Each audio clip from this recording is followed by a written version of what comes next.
d'avance, je vous demande pardon si ce cours n'est pas aussi structuré que d'habitude, voire peut-être même un peu confus.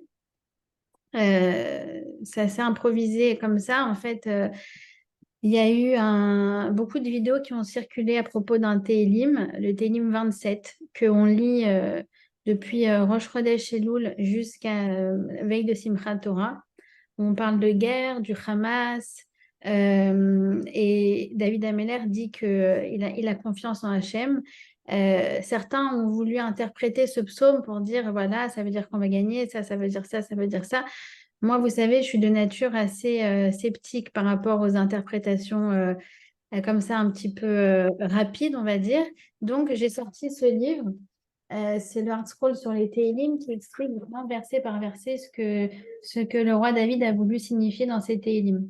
Alors, j'ai pas encore fait une étude sur ce Télim 27, ça sera Bezrat Hashem pour la semaine prochaine. Je vais essayer vraiment de me plonger dedans parce que c'est vrai que c'est très interpellant que ce soit un Télim qu'on a lu comme ça pendant 45 jours et qui nous préparait une guerre avec le Hamas à Soukot en plus.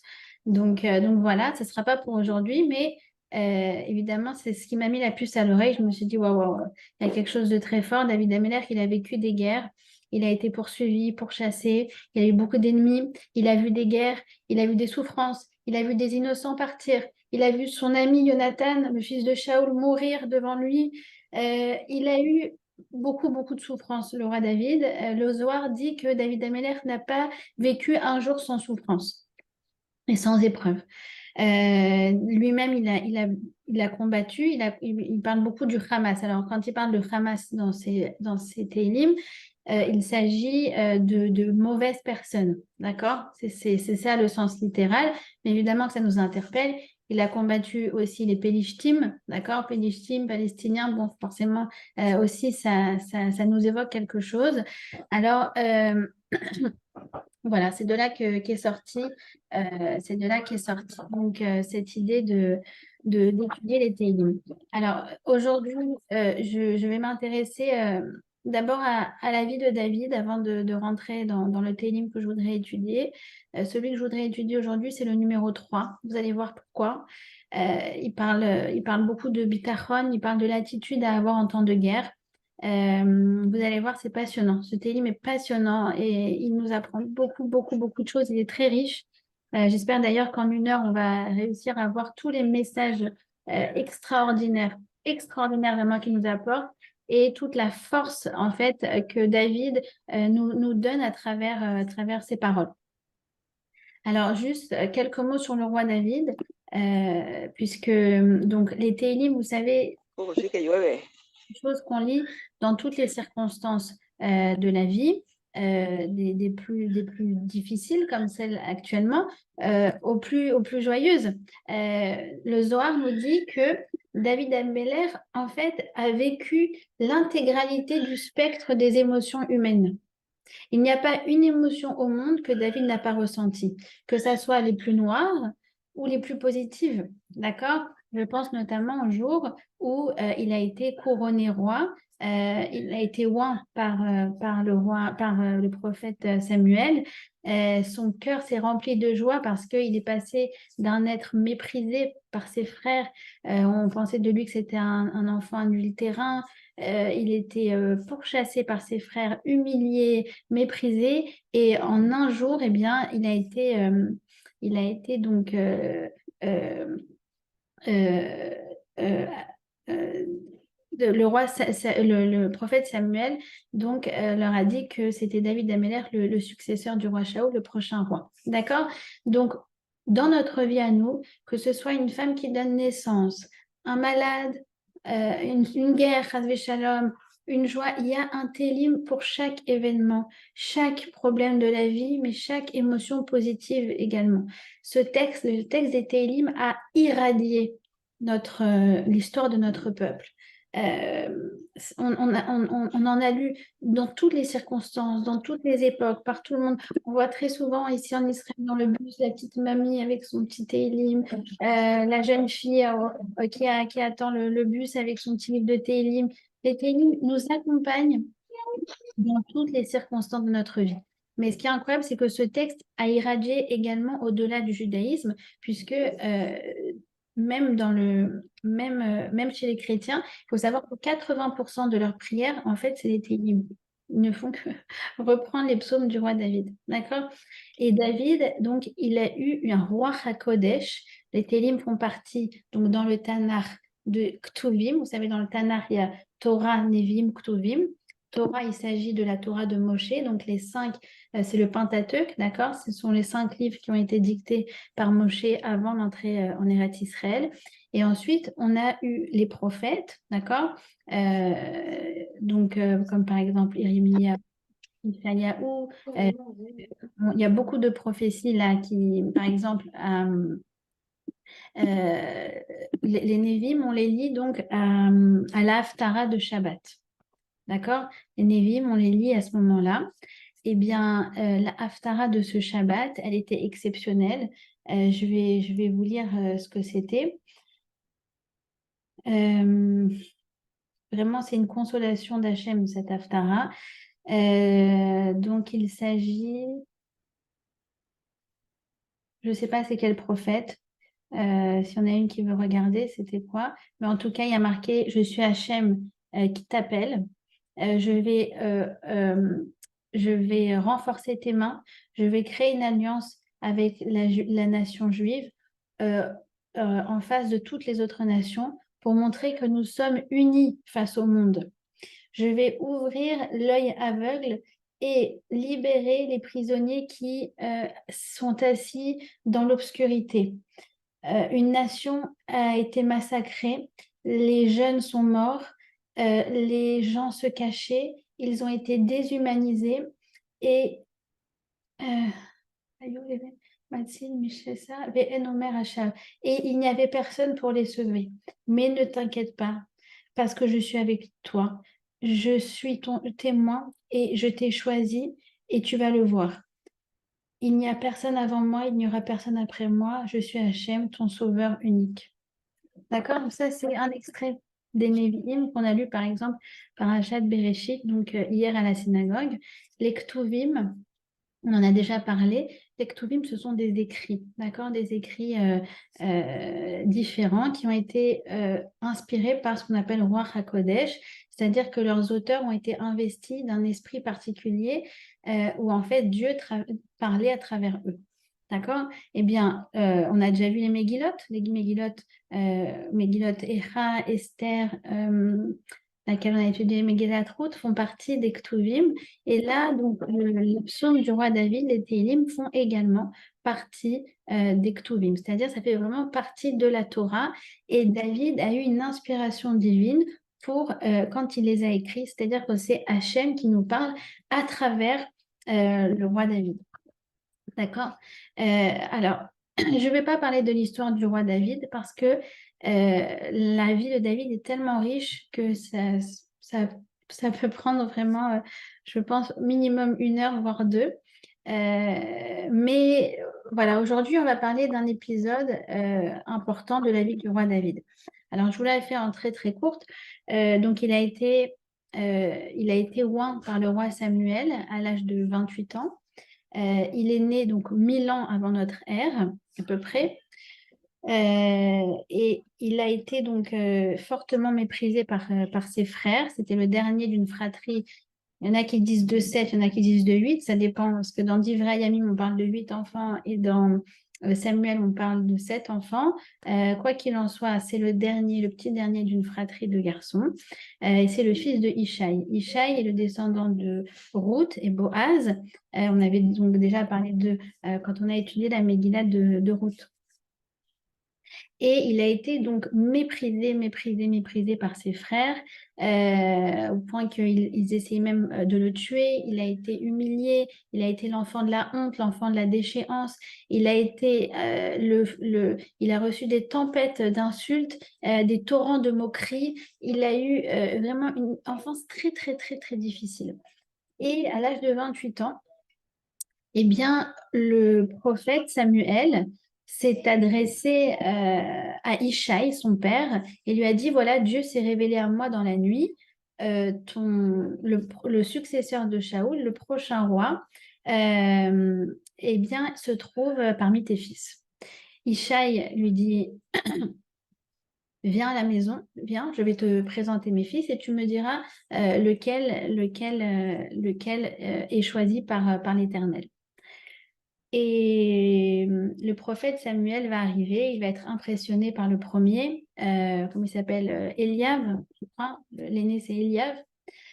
Et pourtant, Dieu va lui dire, non, non, Eliav, ce n'est pas lui, il a l'air d'être un tzaddik, mais à l'intérieur, il n'est pas aussi tzaddik que ce dont il a l'air. Et puis en fait, au fur et à mesure, Samuel va s'approcher des fils les uns après les autres. Et à chaque fois, eh bien, les fils vont être disqualifiés en quelque sorte par Hachem. Jusqu'à ce que Samuel voit qu'il a fait le tour et il ne comprend pas. C'est en contradiction avec ce que Dieu lui a révélé.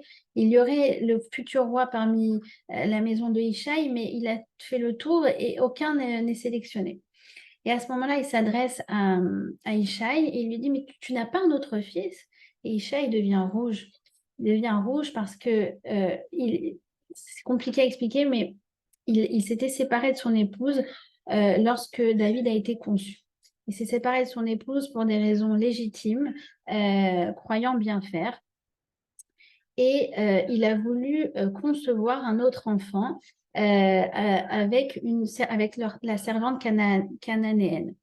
C'est un petit peu compliqué à expliquer, je ne vais pas rentrer dans tous les détails, mais pour lui, c'était la chose à faire à ce moment-là. Il doutait de son judaïsme parce qu'il descendait de Ruth, qu'il y avait des gens qui disaient que Ruth, sa conversion n'était pas valable.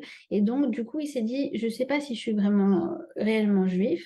Et donc, je vais avoir un enfant avec ma servante cananéenne. Comme ça, au moins, je sais quel sera le statut de cet enfant. Juif, pas juif, je ne sais pas. Non, au moins, je sais que lui, entre guillemets, il sera goy. C'était ce que Ishaï avait en tête. Il s'est séparé de son épouse Nitsevet. Et donc, la servante cananéenne, quand elle a compris quels étaient les plans de Ishaï, s'est tournée vers sa servante Nitsevet et lui a tout raconté. Et Nitsevet lui a dit merci, merci de m'avoir partagé ce secret. Alors écoute, ce soir, si tu permets, c'est pas toi qui vas aller avec mon mari Ishaï, je vais aller à ta place. Ça sera dans l'obscurité, ce sera dans le noir, et il ne saura pas que c'est moi, mais moi j'irai à ta place. Et cette nuit-là, elle a été donc à Nitsevet, à la place de sa servante cananéenne, sachant que Ishaï était sûr qu'il avait une relation avec sa servante cananéenne. Et donc après, lorsque donc, elle a conçu cette nuit-là David Ameller. Et lorsque ça a commencé à se voir, Ishaï était persuadé qu'il s'agissait d'un enfant adultérin. Il l'a gardé dans sa maison, mais pour lui, c'était sûr que c'était sa femme qui, Dieu préserve, avait eu une relation voilà, extra-conjugale. Et donc, ça a été toujours voilà, l'enfant méprisé, l'enfant indésiré, l'enfant qui révèle la trahison. Donc, c'est pour ça. C'est pour ça que David, il n'était même pas vraiment dans on appelle ça le cercle familial. Il était toujours dehors, il était un peu jeté, il était dans les rues. À ce moment-là, dans ces moments-là, il a composé d'ailleurs beaucoup, beaucoup, beaucoup de télim qui parlent de la solitude, qui parlent du fait d'être méprisé, etc. Et donc, à ce moment-là, Isha, il dit, oui, à dire vrai, il y a encore un fils dans ma maison. Alors Samuel lui dit, amène-le-moi. Et Samuel et Ishaï va envoyer donc ses fils chercher David. Au moment où David rentre dans la salle, l'huile qui se trouvait dans la fiole de... Pardon. C'est moi les patins. Excusez-moi. L'huile qui se trouvait dans la fiole du prophète Samuel s'est littéralement jetée sur David Améler.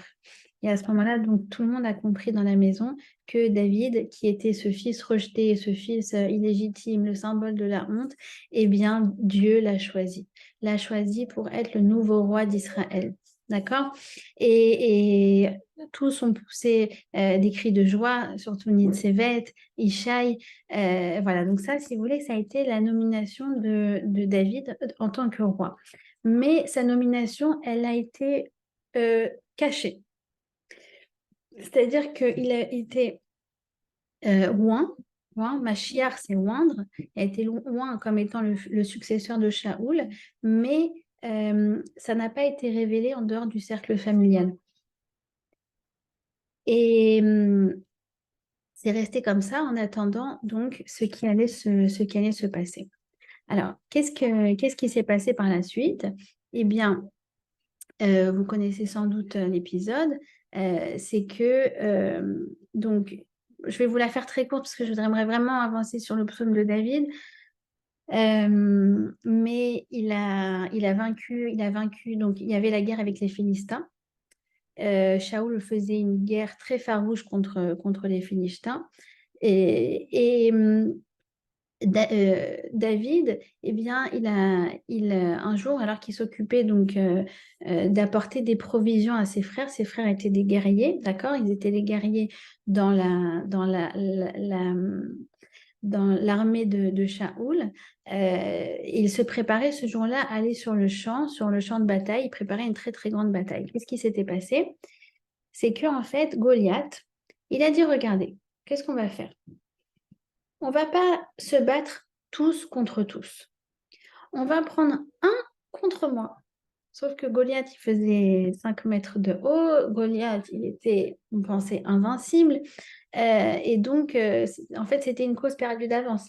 Et il a dit, voilà, on fait un contre un. Et si vous perdez, alors vous serez tous nos esclaves. D'accord? En fait, personne n'ose y aller, tout le monde a très très peur. Euh, et Shaoul, même il promet sa fille Michal, la richesse à celui qui va accepter de s'opposer à Goliath. Il y a un groupe qui vient, mais Goliath les met à terre en 3 secondes.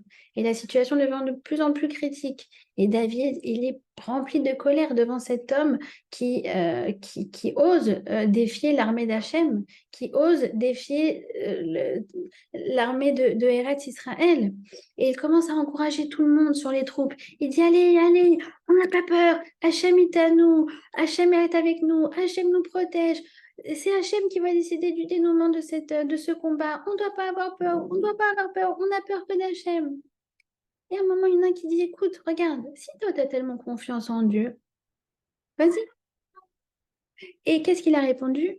Il a répondu, Hachem protège les bergers tout autant que les soldats.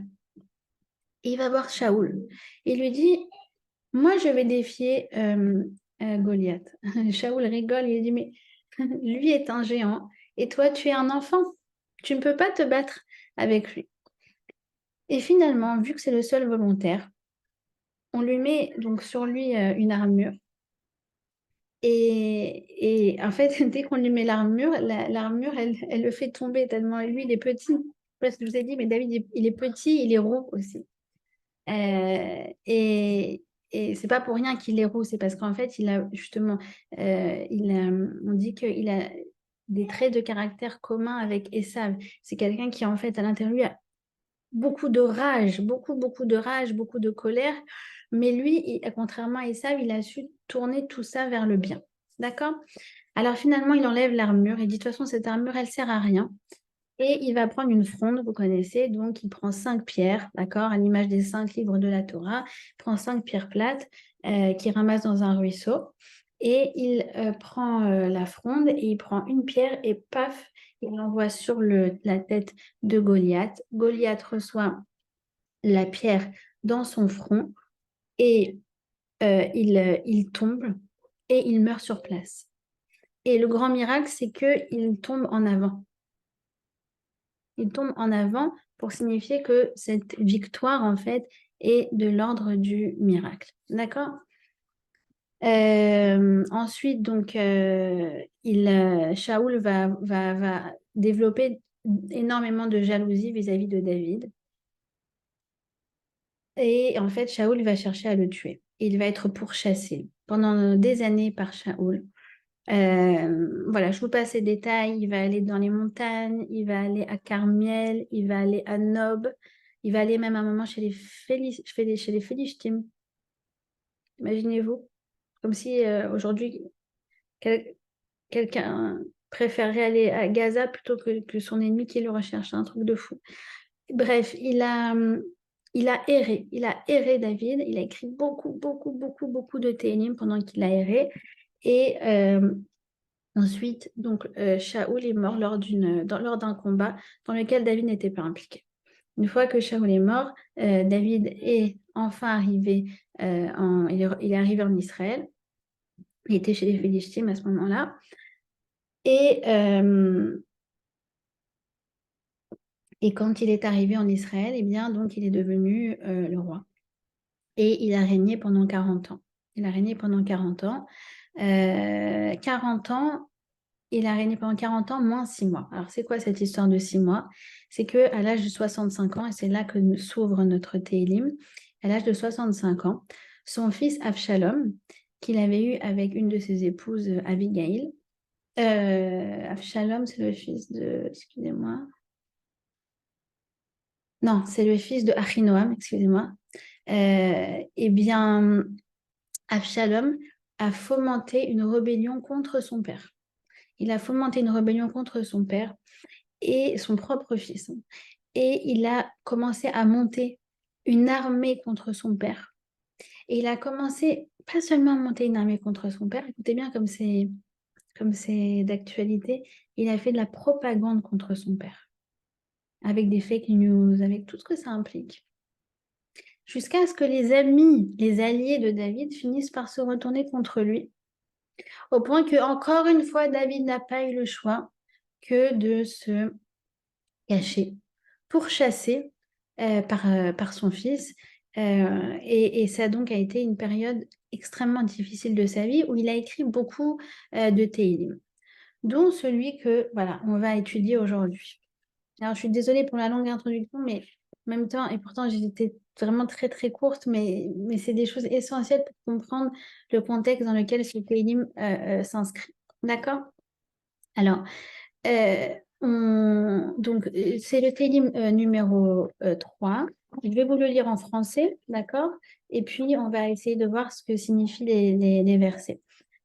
Alors, Mizmor les David, un chant de David pendant sa fuite devant son fils Avshalom. Hachem, combien nombreux sont mes tourmenteurs. Les grands se dressent contre moi. Les grands disent de mon âme, il n'y a point de secours à attendre de Dieu, c'est là. Mais toi, Hachem, tu mets un bouclier. Pour moi, pour mon âme, tu me fais porter la tête haute. À pleine voix, je crie vers Hachem. Il me répond de sa montagne sainte, c'est là. Je me couche et je m'endors. Vous allez voir, on va apprendre beaucoup de choses de ce verset. Je me couche et je m'endors. Pour vous qui, comme moi, avons des problèmes pour dormir en ce moment, vous allez voir, il va nous donner quelque chose encore mieux que l'exomile. Dans ce je couche et me m'endors, il y a quelque chose de très, très puissant. Je m'éveille, car Hachem me soutient. Je ne crains pas les myriades déployées autour de moi. Pour celles qui ont de l'anxiété aussi, là, il nous donne des conseils. Lève-toi, Hachem, sauve-moi, mon Dieu. Tu as frappé à la joue tous mes ennemis. Tu as brisé les dents des méchants. Le salut vient de Hachem sur ton peuple et ta bénédiction, c'est là. Alors voilà. Donc on a combien? On a 9 versets. Alors, tu peux nous dire quel Télim en hébreu? Je vous le lis en hébreu ou c'est le Télim Gimel, le 3? C'est ça? D'accord. Pensez aux fleurs de bac, le rescue. Merci. Oui, on a besoin de choses aussi concrètes. Pour celles qui n'arrivent pas à dormir, le rescue. Non, mais c'est mieux que le rescue, je vous assure. Sachez juste que ce Télim, entre parenthèses, je l'ai lu avec je l'ai étudié il y a quelques années avec une dame, bon, Loalénou, qui avait perdu son fils. Et elle m'a dit, merci, merci parce que David, maintenant il va me, j'ai plus besoin du Lexomil grâce à David. C'est pour ça que je vous dis ça. Il y a quelque chose de très, très, très puissant, vous allez voir. Alors, on va essayer d'y aller ensemble. Donc déjà, ça commence par Mizmor les David. Donc, vous remarquerez qu'il y a des télim qui commencent par les David Mizmor et il y a des télim qui commencent par Mizmor les David. Alors, nos sages, dans Psachim, page 117, ils nous disent, voilà, quelle est la différence entre Mizmor les David et les David Mizmor? Tu fais la partie que J'en ai pas. Moi, je suis en plein zoom. Chut, ferme s'il te plaît. Voilà. J'ai tous les enfants à la maison, c'est en dehors comme je vous ai dit, l'état d'agitation émotionnelle dont on est en ce moment, où on est en ce moment, il y a aussi toute la folie. Bah, au Hachem, Dieu les bénisse et les protège. Donc, comme je vous disais, des fois c'est Mizmor les David et des fois c'est les David Mizmor. C'est quoi la différence? Alors, Mizmor les David, c'est quand l'inspiration elle est venue à David et tout d'un coup, comme il s'est mis à chanter. Il s'est mis à chanter le Télim, ça lui est venu tout seul. D'accord? Un peu comme quand on a, par exemple, on a chanté devant la mer Rouge, Asia Shir Moshe, on a chanté tous ensemble, on a une inspiration commune qui nous a fait chanter tous ensemble, entre guillemets, j'ai envie de dire, comme dans une comédie musicale. D'accord? Alors, pareil, là, David, titre individuel, il y a des moments où lui, il a eu toute une inspiration, Mizmor les David. Euh, oui. Alors voilà. Euh, mais alors, donc ça c'est, pardon, ça c'est les David Mizmor. Par contre, quand c'est Mizmor les David, euh, voilà. Quand c'est les David Mizmor, c'est comme ça. Quand c'est les David Mizmor, c'est qu'en fait c'est une inspiration qui lui est venue à la vie. Quand c'est Mizmor les David, c'est lui qui s'est efforcé de trouver de la joie dans la tragédie. Il s'est arraché à sa tristesse au moyen d'un chant. D'accord? Donc déjà, là, il nous donne quelque chose de très, très fort. Il nous dit que parfois, on a peur. Parfois, on est dans un état d'anxiété. Parfois, on est triste, on est bouleversé. Eh bien, on a encore le choix. Il nous reste le choix. Ce choix, c'est quoi? C'est de chanter. De chanter. Quelque chose qui nous fait du bien. Ça peut être un verset, ça peut être un passouk, ça peut être une chanson qui nous fait du bien. Ça peut être même de mettre de la musique. Moi, au début, j'avais du mal excusez-moi, attendez, je vais dire de ne pas s'éloigner avec le téléphone. C'est bien mon téléphone, c'est mon modèle aussi.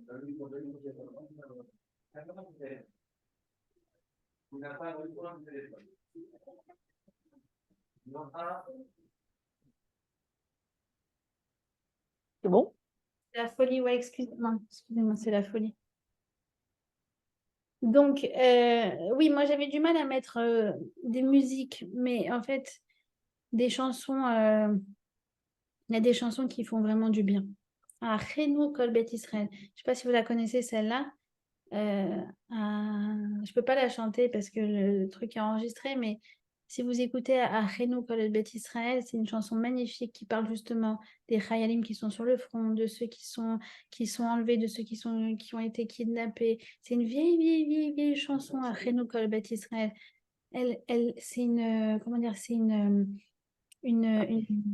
consolation pour l'âme. C'est vraiment une consolation pour l'âme. Donc il nous dit, à ce moment-là, le chant, il y a quelque chose de très, très, très élevé dans le chant, parce que le chant, ça parle à l'âme.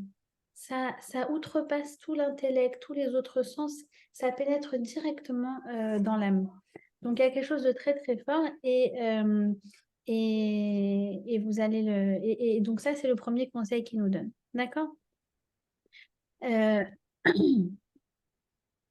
Ensuite, excusez-moi, j'ai des notes sur l'ordinateur et des notes dans mon livre.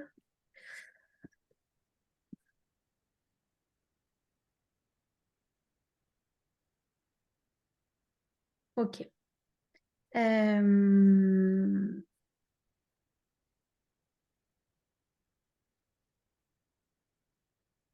Ok. Alors, il y a aussi autre chose. Pourquoi il chante? C'est que il arrive, il y a aussi que il essaye de chercher le point positif dans ce qui lui arrive. Qu'est-ce qu'il arrive à trouver comme point positif? Qu'il est quand même soutenu par une partie de son armée. Il a encore des alliés. Il a encore des gens qui le soutiennent. Et il décide de se concentrer sur ça.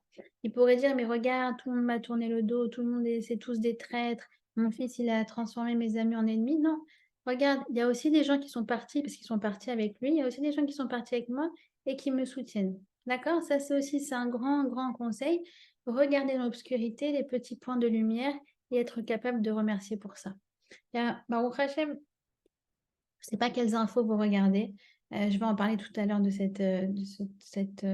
regarder les infos. Il y a quelque chose de très, très important dans les infos qu'on regarde. C'est peut-être même toute notre avoda, nous qui ne sommes pas sur le front. Quelles infos on choisit de regarder? Il y a beaucoup de récits de miracles. Beaucoup de récits de miracles. Des choses qui sont pas normales. Une personne qui a sauvé dans le kibbutz Be'eri, pas dans le kibbutz Be'eri, pardon, dans je sais plus quel kibbutz, qui a été accueilli par tous les gens du kibbutz, là, je sais plus c'est lequel, en ovation. Il a sauvé, je sais pas, peut-être 200, 300 personnes à lui tout seul. L'histoire du jeune qui était à Kiryat Gat, qui était en plein Simchat Torah, qui a entendu ce qui s'est passé. Tout de suite, il a été prendre son arme et il a été vers la bande de Gaza.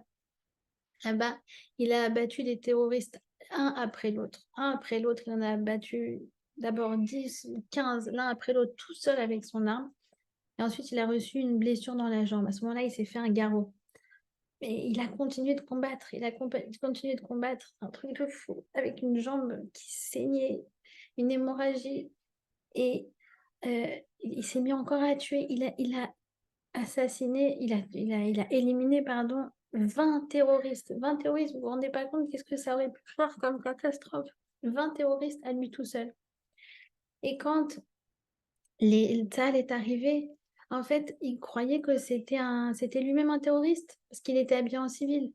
Et lui, il était trop faible à cause de son hémorragie pour dire qu'il est juif. Il était à bout de souffle. Et à ce moment-là, il y en a un qui a tapé sur l'épaule, qui a dit, ne tire pas. Regarde, c'est un juif. Un truc de fou. Merci Hachem. Merci Hachem. L'histoire de Rachel et d'Eri, moi, je sais pas, je suis fan de cette femme. J'ai envie d'aller me réfugier dans ses bras. Vous avez dû entendre l'histoire de Rachel et d'Eri, mais vous avez entendu, non? Rachel et d'Eri, mais regardez-la, c'est une tzadika. Je vous dis, mettez des photos de Rabbanim chez vous et mettez la photo de Rachel et d'Eri. Elle est incroyable. Alors, elle était donc à Ofakim. Non, mais il y a trop de miracles, il y a trop de miracles. Baruch Hashem, Baruch Hashem. Ce qu'il nous dit le Rabbi Yakovson, il a dit, il faut pas se dire, ah, tu te rends compte, c'est arrivé en plein Simchat Torah, Hashem nous a gâché la fête, il n'a pas aimé notre Simcha, il n'a pas aimé notre Kippour. Non, non, il a dit, justement, ça s'est passé à l'apogée du moment où Am Israël, il a le plus de mérite. On a fait Rosh Hashanah, on a fait Yom Kippour, on a fait Sukkot, et là, on était dans la Simcha. La Simcha, ça éradique presque tous les décrets. Et donc, en fait, le fait que ça se soit passé à ce moment-là, c'est un grand chesed d'Hachem parce que ça a contenu l'attaque. Ça a contenu l'attaque et tout le monde le dit aujourd'hui. Ça aurait pu être 10 000 et même 100 000 personnes. Alors, Rachel et Deri, ma rabbinite maintenant, ça y est, je sais pas, elle est extraordinaire. Et donc, il y a 5 terroristes qui sont arrivés chez elle. 5 terroristes qui sont arrivés chez elle et elle n'a pas elle a pas perdu son sang-froid. Elle leur a dit, attendez, vous m'avez l'air fatigué, vous m'avez l'air sur les nerfs. Venez, je vais vous servir des gâteaux. Vous voulez un café?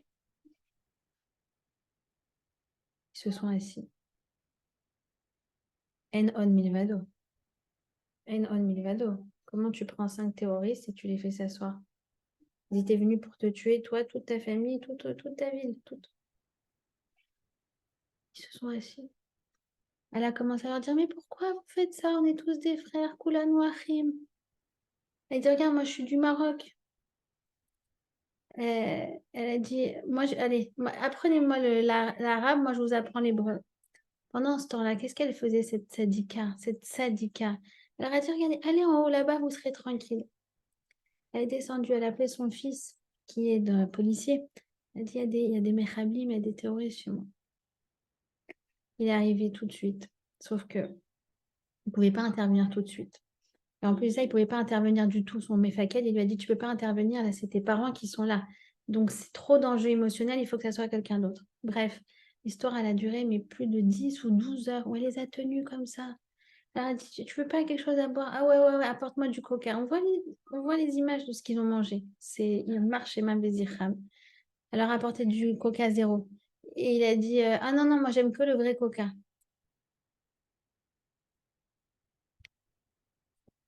Vous vous rendez compte? Cette route spa. Bref, alors elle servi à manger. Et pendant tout ce temps-là, en on milvado, en on milvado, en on milvado, en on milvado, en on milvado. Il n'y a rien en dehors de lui. Si Hachem ne le laisse pas me faire de mal, il ne me fera pas de mal. Elle est du niveau de David Ameller pour moi, cette femme. Elle est du niveau de David Ameller. Qui aurait réagi comme ça? Je sais pas. Pour moi, c'est... Bekitsour, les forces de l'ordre sont arrivées au moment propice. Et ils ont tué les 5 terroristes d'un coup.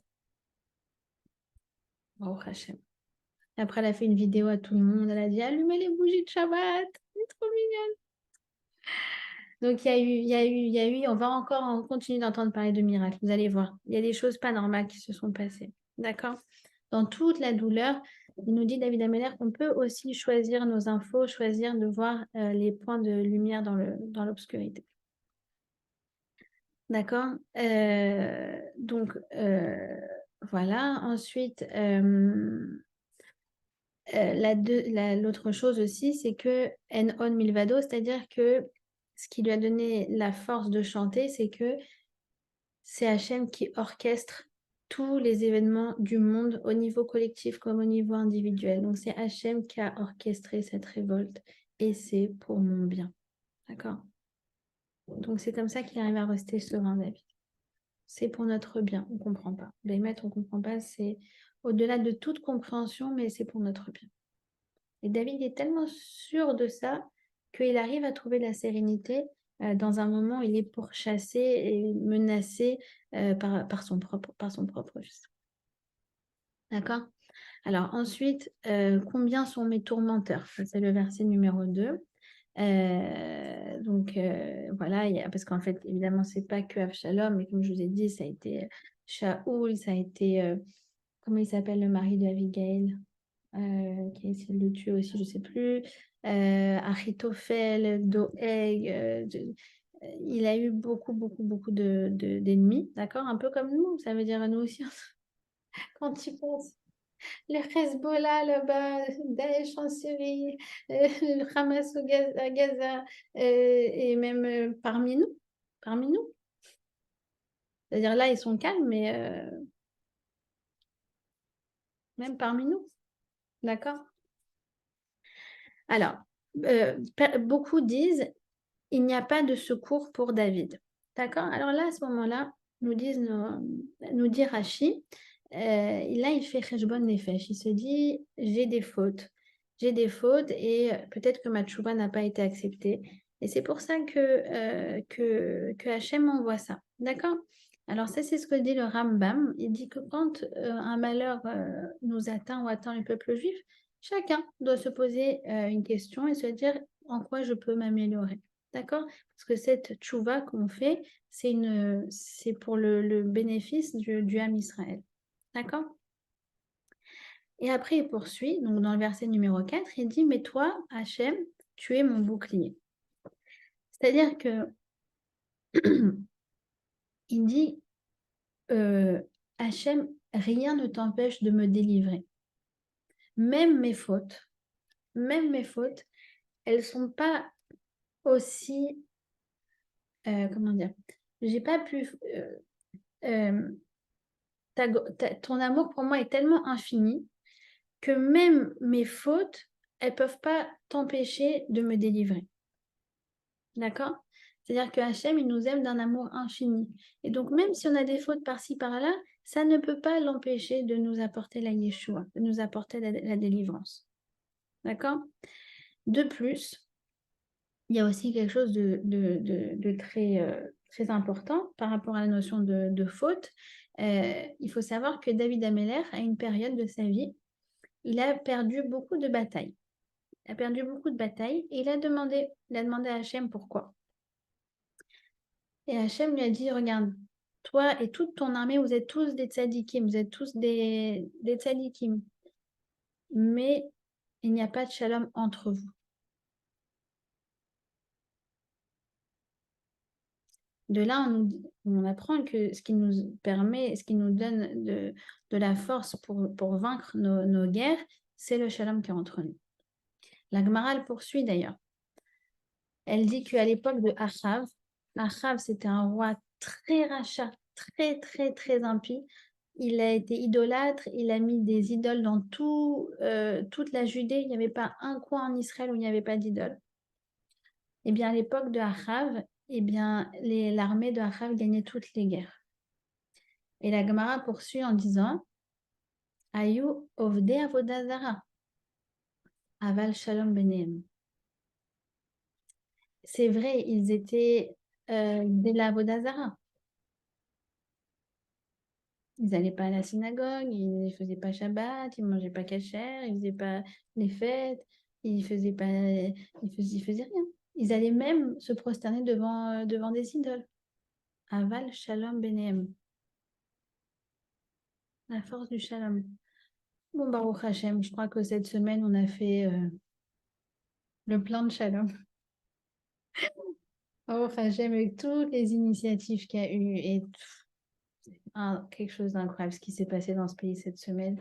Que ça nous donne, Bezrat Hashem, beaucoup de mérite pour vaincre éternellement et pour recevoir la Yeshua, la Géoula Berachamim, vraiment, parce que c'est incroyable. Amen. Pas une minute ne s'est passée sans des dizaines et des centaines d'actes de chesed. Juste, je vous lis ça parce que c'est trop bien écrit. Voilà, alors c'est un texte d'une Shir Siegel. Elle dit « Un peuple de fous, croyez-moi », c'est le titre. Sérieusement, tout le monde est fou ici. Quand une guerre commence, au lieu de fuir le pays, ils sont tous en train de faire des pieds et des mains pour revenir dans leur pays ensanglanté. Entre parenthèses, aux États-Unis, je ne sais pas si vous savez, il y en a un qui a dit « Tout celui qui a un tzav shmoné, qui a été appelé en tant que réserviste, je lui paye le billet. » Il a été à l'aéroport, à JFK, et il a acheté des billets pour $1,5 million à tous les réservistes qui partaient pour revenir dans leur pays. Au lieu de fuir le danger, ils partent l'affronter avant même d'avoir été sollicités pour le faire. Il y a des embouteillages sans fin de réservistes en route pour prendre leur poste, comme s'il s'agissait d'un concert au parc Ayarkon. Ils ont toujours un uniforme prêt à l'emploi, c'est fou.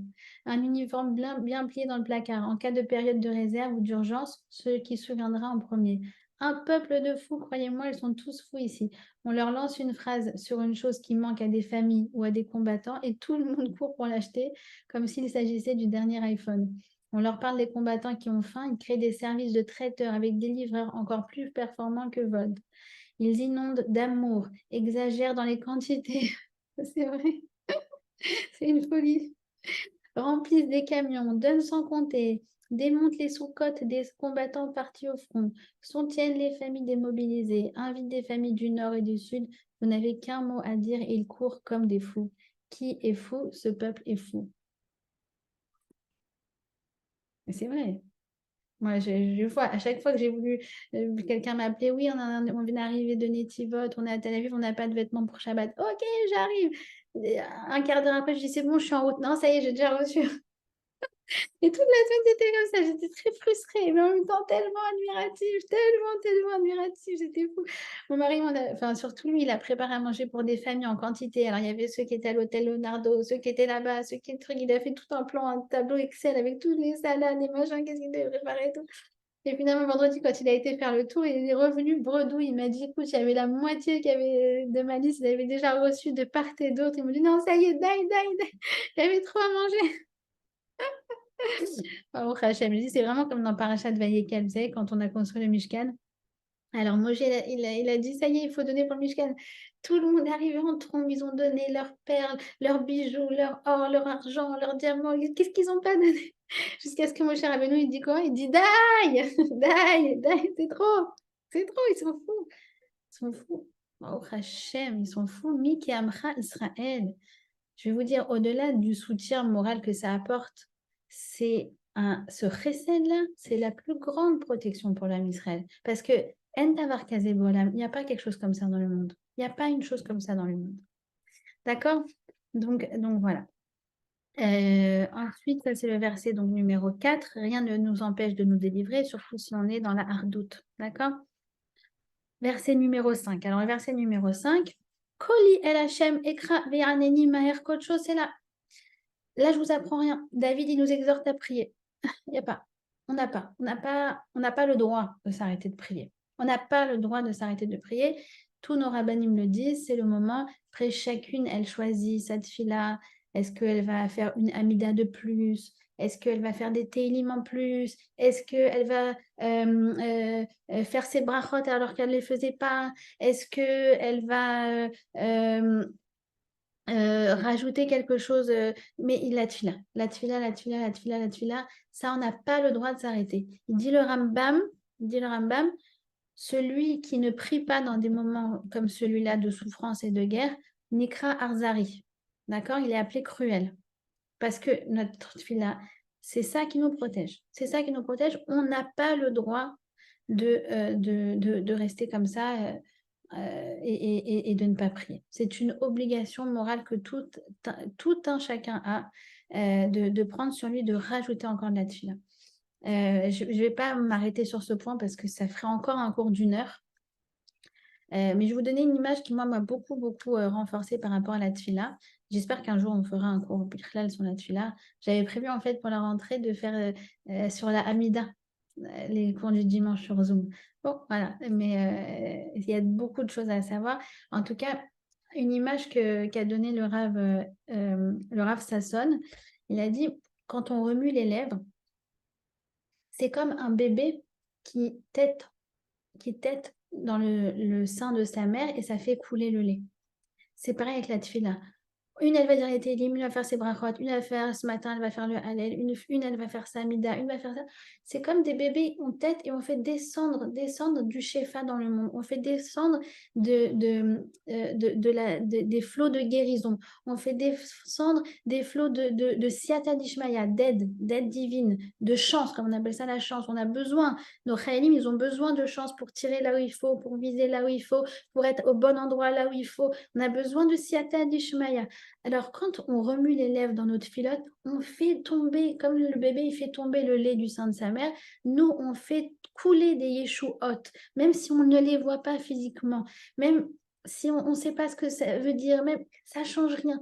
On prie, et nos lèvres remuent et ça fait descendre des délivrances. Et ça, il faut avoir confiance, il faut avoir conscience de ça. Et tous nos rabbinim, moi j'ai écouté beaucoup de cours, surtout en hébreu cette semaine, beaucoup, il n'y a pas la tefila, la tefila, la tefila, la tefila, la tefila, la tefila. On n'a pas le droit de s'arrêter. D'accord? Pas de congé pour personne. Alors voilà, ensuite on arrive au verset numéro 6, je me couche et je m'endors. Alors, qu'est-ce qui se passe? C'est que vous imaginez que David, dans cette situation-là, il a toutes les raisons de ne pas dormir. On se sent poursuivi, on peut être tué d'un moment à l'autre. C'est ça qui est en train de se passer, hein, parce que donc, l'armée de Avshalom, elle sait que David erre dans les montagnes et en fait, elle s'apprête à le tuer. Donc, il a toutes les raisons de ne pas dormir. Et pourtant, qu'est-ce qui va se passer? C'est que de l'autre côté du camp, il va se passer quelque chose complètement incroyable. Donc, David, il dit quoi? Il dit, de toute façon, qu'est-ce que je peux faire? C'est pas entre mes mains. Là, je ne suis pas équipée, je n'ai pas d'armes, je ne peux pas me défendre. Il est vraiment jeté dans les montagnes, il ne peut rien faire, David. Et donc, en fait, il dit, puisque je ne peux rien faire, c'est Hachem qui va me protéger. Moi, je n'ai pas une niche adoute à m'apporter. Je n'ai pas une action que je peux faire à ce moment-là pour me protéger. Donc, qu'est-ce que tu veux que je te dise? Il n'y a que Hachem. C'est pas comme si j'avais quelque chose à faire. Je n'ai rien à faire. C'est comme nous, quand on n'est pas sur le front, c'est ça le sentiment. Moi, personnellement, hier, je me suis couchée à 2 h du matin, réveillée à 6 h et au milieu, réveillée plusieurs fois, et c'était comme ça toute la semaine. C'est vrai, on a du mal à dormir. Mais là, il te dit, regarde, tu peux rien faire. Donc, quand tu dors, en fait, tu montres que tu as confiance en Hachem. Et quand tu montres que tu as confiance en Hachem, alors de l'autre côté, ça envoie des délivrances. Alors, on nous raconte qu'est-ce qui s'est passé cette nuit-là où David a trouvé la force de dormir. Vous vous rendez compte de la sérénité intérieure qu'il faut atteindre pour s'endormir? Il s'est endormi comme un bébé, il s'est endormi tranquille. Il s'est endormi tranquille. Alors, qu'est-ce qui s'est passé? C'est que, donc, Avshalom, il avait un rave. D'accord? Ce rave, c'était Achitophel. Achitophel, il avait été rescapé du combat où Shaoul et Jonathan, son fils, ont perdu la vie. D'accord? Et Avshalom, il a demandé conseil à Achitophel. Il lui a dit, regarde, je pense que mon père, là, je sais où il est, il n'a pas dû aller très loin, il est dans cette direction, il doit être dans cette montagne-là. Regarde ce qu'on fait. Je vais rassembler 120 000 hommes, des hommes de grande stature guerrière, et je règle les comptes de David. D'accord? Et demain, je serai roi. Et,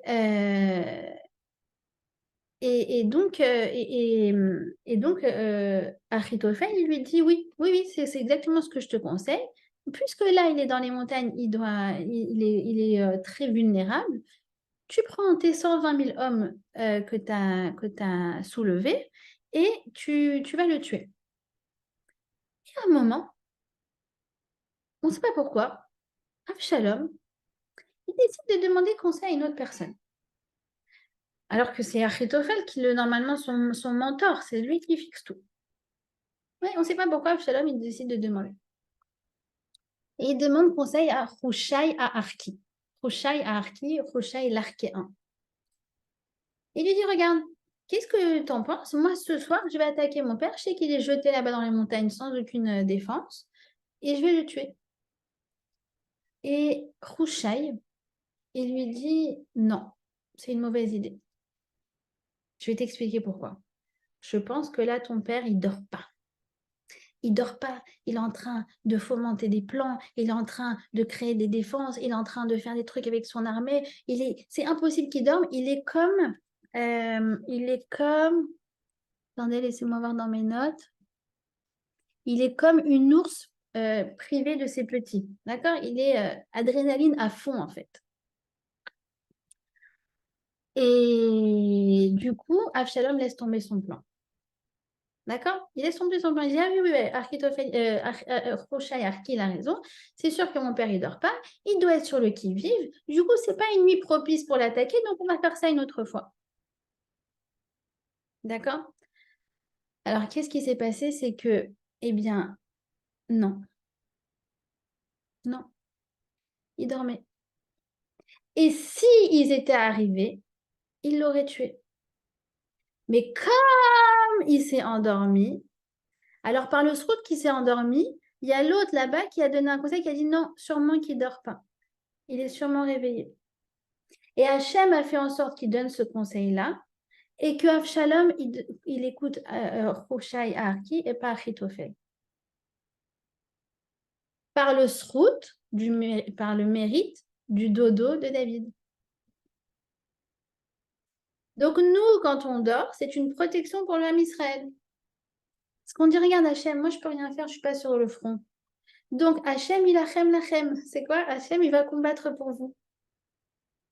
Moi, je dors. Moi, je dors. Parce que je peux rien faire. Donc je suis tranquille. Ça y est, moi j'ai fait mes télim, j'ai fait ma tfila, j'ai fait ce que j'avais à faire. Maintenant, c'est le moment de dormir. Ce dodo est une protection pour Saal. Parce qu'à ce moment-là, on montre, comme on est sereine intérieurement, on montre qu'on s'en remet à Hachem. Et quand on montre qu'on s'en remet à Hachem, alors la balle est dans le camp d'Hachem, entre guillemets. Et il fait des miracles même sans qu'on se rende compte. Vous avez compris? C'est pas juste, on dit, allez, ça y est, il faut dormir, il faut arrêter de s'angoisser, il faut arrêter de penser à... Non, non, non, c'est que c'est un mérite pour le Ham Israël de s'endormir. Parce que ça montre qu'on est dans le bitachon.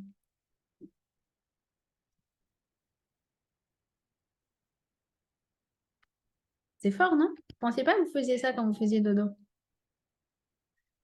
Vous pensiez, vous? On fait ce qu'il y a à faire et le reste du temps, on est sereine. Et cette sérénité, c'est une protection pour le Ham Israël.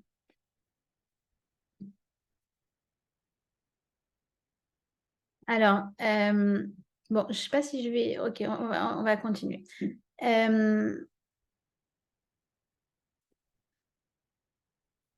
Donc,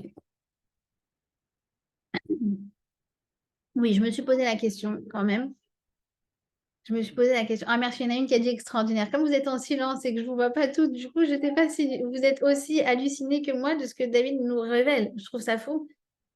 Quand tu dors tranquillement, c'est une protection pour l'homme Israël parce que tu dis, non, mais c'est bon, Hachem, tu vas gérer. D'accord? Attention, c'est le Ramatkal, il ne doit pas dormir. Parce que lui, on a besoin. Mais nous, qui ne pouvons rien faire, on dit, regarde, je m'endors tranquillement.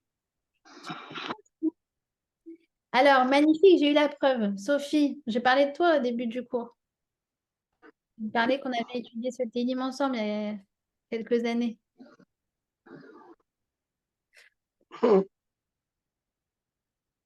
C'est bon?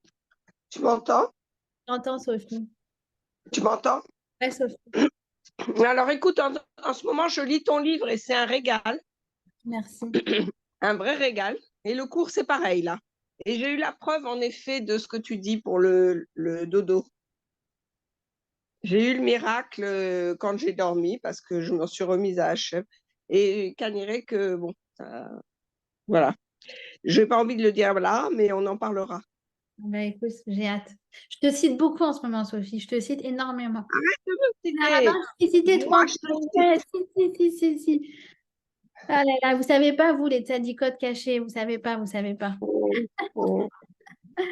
Alors, je poursuis. Je me suis dit, bon, c'est facile, voilà, on parle de bitachon, etc. Mais je me suis dit, qu'est-ce qui fait qu'on ne va pas être dans l'anxiété? D'accord? Alors, c'est quoi les outils que David Ameller il nous donne, en fait, pour ne pas être dans l'anxiété? Alors, déjà, il faut savoir une chose, c'est que le bitachon, selon le roi David, selon Rachi, excusez-moi, selon Rachi, il dit de ne pas interroger l'avenir. De ne pas interroger l'avenir et de ne pas se poser des questions par rapport à ce qu'on ne peut pas faire. Ce sur quoi nous n'avons pas de prise, il ne faut pas y penser. D'accord? C'est ça ce qu'il nous dit Rachi. Et c'est extraordinaire parce que j'ai reçu aussi, j'ai reçu plein de trucs hyper intéressants. Ce petit, alors c'est un petit cercle comme ça ça doit être une psychologue, voilà, une thérapeute qui l'a fait. Elle a dit, en fait, elle a fait un cercle et elle a écrit qu'est-ce qui est dans ma shlita, qu'est-ce qui est dans mon pouvoir. Alors sur ça, je dois centrer mes pensées. Qu'est-ce qui est en dehors de mon pouvoir? Sur ça, je dois évacuer toutes mes pensées. Alors par exemple, qu'est-ce qui n'est pas dans mon pouvoir? Mashekore Bachadashot, ce qu'il y a dans les news. Il faut limiter notre contact avec les news.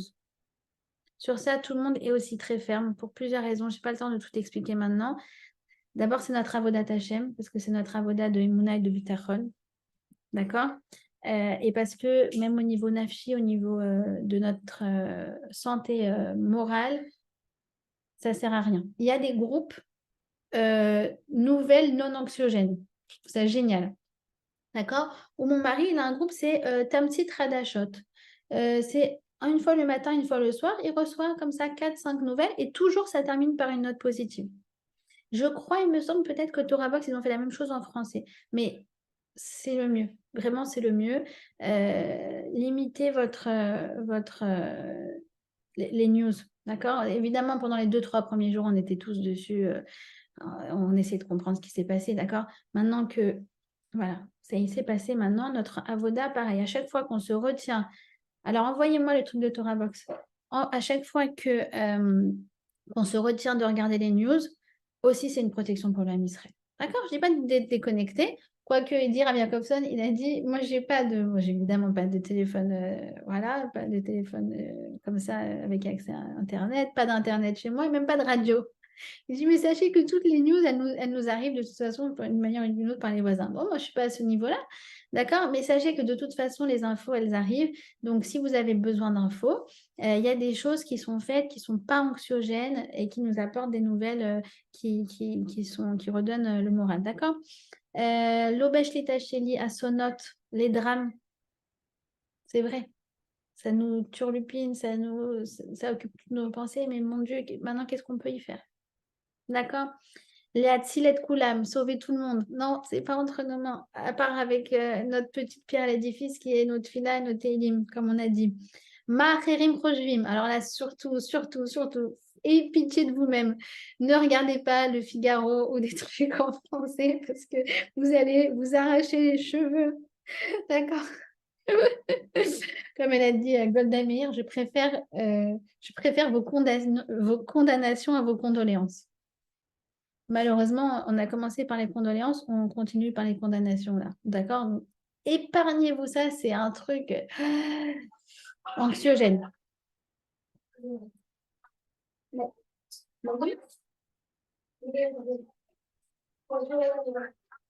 Tu peux sortir? Ensuite, Maïkré Machar, ce qui nous dit Rachi, ne pas interroger l'avenir.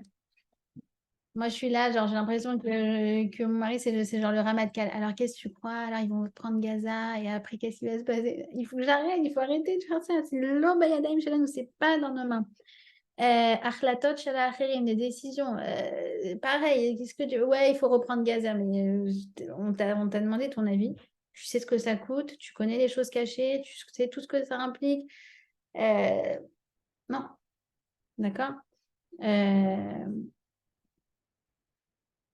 Bref. Ah oui, par exemple, voilà, je vous donne un exemple. J'ai regardé un cours de Ravi Gal Cohen, il a dit, mais qu'est-ce qu'ils font ceux-là, les médecins, à soigner des terroristes? Il y en a un qui a dit, mais en fait, lui, Dafka, il veut le soigner parce qu'il veut avoir des renseignements. Vous voyez ce que je veux dire? Il ne faut pas devenir fou par rapport à ce que les autres font parce qu'il y a beaucoup d'éléments qu'ils ont que nous, on n'a pas. Il a dit, ah oui, slicha. Il a dit, c'est vrai, c'est pas à moi de m'en mêler. C'est pas à nous de nous en mêler. Ma beshlita chérie, qu'est-ce qui est entre nos mains? Se concentrer sur les choses bonnes qui arrivent. Et maquette bedvarim tovim chez Korim. La asod varim chez Mesamrimoti, comme on a dit, le chant, des musiques, faire des choses qui nous redonnent, qui nous donnent de la joie, qui nous encouragent. Regia Smith, se calmer, d'accord? Soi-même, se concentrer sur le ici et maintenant. D'accord? Je crois que c'est le point le plus essentiel. La Azor et les Trump, qu'est-ce que je peux faire? Aider en ce qui est en mon pouvoir. Alors, je vous raconte juste une petite anecdote. Mon beau-frère, donc à Paris, il habite à Neuilly, voilà. Il devenait tellement fou de regarder les infos et de rien pouvoir faire que cette nuit, il a pris un vol. Il a dit, voilà, je suis là ce matin, je suis là pour aider. Parce qu'il m'a dit, qu'est-ce que je peux faire pour aider? Je lui ai dit, bah, envoie de l'argent. Il me dit, j'ai pas d'argent. Je lui ai dit, bah, alors tu peux rien faire, sinon il faut être là. Il a dit, ok, c'est arrivé. C'est magnifique. D'accord? Et en fait, c'est vrai qu'il y en a qui se sont retrouvés un peu comme mon mari à la croisée des chemins entre des réseaux d'entraide exceptionnels, quoi. Ils ont cherché aussi leur place. Maman, ils ont dit, ok, je me lève de ma chaise, je vois qu'est-ce que je peux faire. Ok? Peilout Goufanit, de faire du sport, de voilà, prendre soin de soi. Dibour, Atzmi, Chiyuvi, des paroles positives. Des paroles positives, des paroles positives, des paroles positives. Et réduire les news. D'accord? Bon, je vais m'arrêter là, parce que ça fait déjà beaucoup de choses. Mesrat Hachem, dimanche prochain, j'espère, je vais préparer le fameux Télim 27 dont beaucoup de gens parlent. J'espère que j'aurai voilà, qu'on va trouver des choses aussi qui vont nous donner de la force par rapport à la situation actuelle, j'en doute pas en vérité. Et on va parler du bitachon. On va continuer de parler du bitachon parce que c'est facile. Tout le monde dit ouais, bitachon, imuna, bitachon, imuna. Je sais que c'est le mot d'ordre de nos rabbinim. Sur ça, ils sont unanimes. Que notre seul combat contre les Ishmaelim, c'est la imuna et le bitachon. Mais comment ça se décline? Comment on fait? Quel est par rapport au niveau de chacun? Il y a beaucoup, beaucoup, beaucoup de choses à savoir. Là, je vous ai donné des choses concrètes, par exemple. Alors, quel télim il faut lire en ce moment? Rav Jacobson, je connais Rav Jacobson, il a dit qu'il faut lire Télim 91. Ah oui, j'aimerais bien étudier le 91 aussi. 91, 130 et 142. D'accord? Le Yenuka, il a donné d'autres numéros. Bon, je vous dis, après, chacune, elle fait comme elle peut, hein. Ça veut dire, ne vous mélangez pas dans tous les trucs. Le Yenuka a conseillé de lire. Bon, je ne sais plus. Je ne sais plus. Ah, 37, 83, 144. D'accord? Et quoi d'autre? Moi, par exemple, ce que j'ai pris sur moi, Blinéder, c'est de lire les télims de chaque jour. Vous savez, il y a des télims pour Yom Rishon, Yom Sheni, Yom Shlishi. Bon, franchement, moi, ça me prend 3/4 d'heure, 1 heure. Mais moi, personnellement, c'est ce qui me fait du bien, en plus de ces télims de Rav Jacobson qu'il a dit. Après, je ne me suis pas éparpillée dans le reste, d'accord? Sinon, oui, on va lire tout le Sefer Télim, pourquoi pas, hein? Pourquoi pas? Voilà. Et toujours préciser, il a dit le Rav Jacobson, toujours préciser que quand on les lit les Ma'an Klal Israël pour la réussite du Ham Israël, pour la protection du Ham Israël. D'accord? C'est important. Voilà. Donc, Bezrat Hashem, si Dieu veut, on se retrouve dimanche prochain. J'ai envie de vous souhaiter qu'on se retrouve au Beth Amikdash. Bezrat Hashem. Voilà, qu'on voit des bonnes nouvelles, qu'on continue de voir des miracles, continue de se concentrer sur les miracles. Parce que plus on se concentre sur les miracles, plus on les aura, plus on mérite les miracles. Et si Dieu veut, donc la semaine prochaine, on va poursuivre sur la Imuna la Bitachon. On va rentrer vraiment dans des choses très, très concrètes, Bezrat Hashem. Et je vous souhaite une bonne semaine, Shavua Tov, Chodesh Tov, un bon mois et Bezrat Hashem, on mérite des miracles auxquels le monde entier va assister. Amen, amen.